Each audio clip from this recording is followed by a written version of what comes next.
Hello, folks. My name is Lynn, and I'm here to talk to you about books. Specifically, today, this book. It's called Red Rising. It's by a guy named Pierce Brown, and it is part of the young adult dystopia genre. And like many entries in that genre, it sucks. So, like all dystopias, it's based on a society that is in a huge hierarchy in which the lowest rung is significantly oppressed by the highest rung. The details of society are essentially that it's arranged by color. And I don't mean race, I mean like hair color, eye color. So red's at the bottom, gold at the top. The story centers around a guy named Darrow, who's part of the red classification, of course. He is a hell diver, which is, of course, a very fancy name for someone who goes and mines this gas beneath Mars where they all live. The central idea is that the Reds are mining this gas so as to make Mars livable for future generations, including themselves. But they realize, or rather, Darrow realizes, that in fact Mars is already terraformed and has been for years, maybe even centuries. So essentially, he and his people are working for nothing. They're just slaves to these gold oppressors. The start of the story, Darrow is very complacent. He's very happy with what he's doing. Everything's terrible because, of course, he's oppressed and there's hardly any food and they have to survive on scraps and they live underground, which is not very fun if you're, a human being. But he's okay. No worries. He's very proud of himself and what he's doing. Then his wife dies. Now, his wife is the one with all the rebel spirit. She's the one who knows that shit is wrong, things are terrible, and they need to change. But Darrow doesn't think so. And he doesn't get motivated until she is executed publicly. She sings a rebel song, which of course is intolerable to the Gold Masters, so she's done. And this death motivates Darrow to sort of move forward, move away from constantly living underground and breathing in smoke and ash and being oppressed. And he decides to join a rebel group named after Ares. There's a lot of that in this book, a lot of mixing of Greek and Roman tropes and myths and ideas. Despite the fact that, of course, Greece and Rome were two very distinct societies with different values and ideas, it's not a big deal to Pierce Brown. It's all just one big mythological soup that he draws on whenever he feels like it. Specifically, in the elite society, the elite school that he goes to for members of the gold houses, everything's divided into different houses by the Roman names of the old gods. So, like, they have Mars, they have Juno, so on and so forth. Before he gets there, essentially Darrow is remade into a gold via significant genetic altering, lots of physical processes, and this is done by someone who's part of the Violet stratum. These are, of course, artists. Further to note, there is an entire stratum of people, the Pinks, who are designed entirely for sex work. So if you're born with pink eyes and pink hair, you're sure out of luck. You won't do anything except be a prostitute. Interesting, right? So, he's remade, he's reborn, and he goes to this elite school. And he's sorted, of course, into Mars, the house of angry, violent little man children. The bulk of the action takes place in a train exercise where they are all put on this huge field and they have to essentially conquer each other. They're given necessities and resources according to the tropes of their house. For instance, House Ceres has ovens and access to food.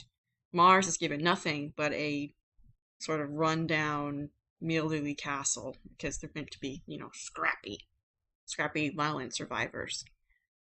And the goal is to conquer all their neighboring castles, fortifications, whatever, and emerge victorious. In service of this, you're allowed to enslave the other students that you conquer. So, one member of House Mars decides to start raping female slaves.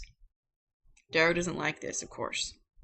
But here's how it's handled. Titus, the guy doing all this raping, is actually portrayed with a great measure of sympathy.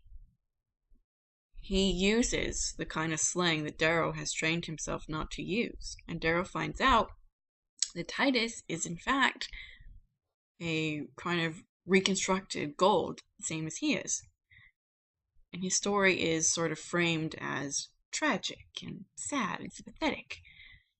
See, he's done all these horrible things because they were done to his sister by Gold previously. So of course that makes it okay for him to sort of pay it forward, right? Totally okay. Admittedly, Titus is killed. Darrow kills him. But even though the action, seems to serve justice, the truth of the matter is that narratively, all of the sympathy, all of the sadness, all the sorrow is placed on Titus. There's hardly any attention given to his victims. They're not even really named. So it's still kind of in my stomach churn a lot. And if that wasn't bad enough, it happens again later. After he's gotten all the people together, all the students come under his banner, Darrow has to prove he's a leader. And the story chooses to accomplish this by having one of the more unruly members of his little ragtag band once again try to rape a student that has come under their enslavement. This guy is a kid named Tactus, who is a real arrogant bastard. He thinks he's just, really awesome and excellent because he came from a good family, blah, blah, typical shitty rich kid. And he tries to rape one of the members of the houses that they conquer. So, what do we do about this? Darrow uses it as a teachable moment. He has both himself and Tactus flogged. And after this, he says, "We're blood brothers now, Tactus. Now we're bound by our blood. Because I'm such a great leader, I'm going to take whatever punishment you take." And it's meant to suggest that he's taking responsibility for whatever anyone he commands does. And that's fine, I guess. But again, the focus is entirely on Tactus. There's hardly any devotion to his victim, a girl named Nyla. All she says is that she doesn't want anything to be done. She just doesn't want to move forward with it because, nothing will undo what he did, which is true. True. But again, the narrative essentially excuses these actions by praising all of its attention, focusing all of its attention on the perpetrators rather than the victims. And Tactus himself, after that incident of, that punishment, which again is meant to bind them together, not take them apart, he is written as sort of a lovable scamp, sort of a violent but still acceptable part of the group. It's really kind of unnerving and gross because honestly, if you're getting in with rape or you're saying you don't tolerate rape, why would you continue to let him be not just part of your, group, but the inner circle? He's the main character. And after it's sort of dealt with this flogging, it's sort of left to the wayside. It's not mentioned again. No one ever thinks about it, and everything's fine. And again, no weight given to any victims. So you have these two instances of rape. You have a boy whose wife dies to motivate his rebellion, even though she's the one with the rebellious spirit. And you have society that is based around essentially eye color and hair color. It's ridiculous.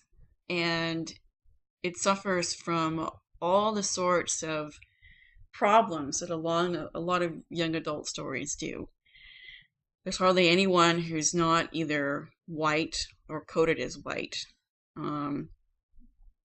It's just about this kid and his dude pain, essentially. And that would be fine, if not for the fact that it excuses basically anything in service of his rebellion. It's just shitty.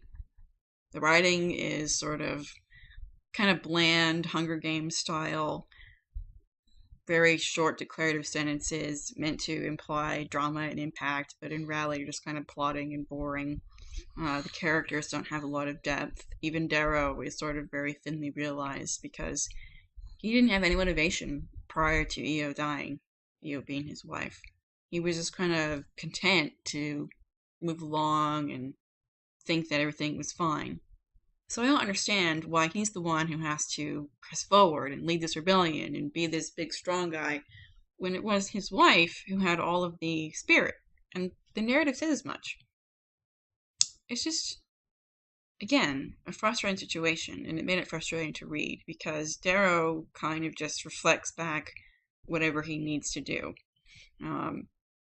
He's very sort of the stoic, quiet male protagonist who doesn't have a lot of his own thoughts beyond a single-minded focus.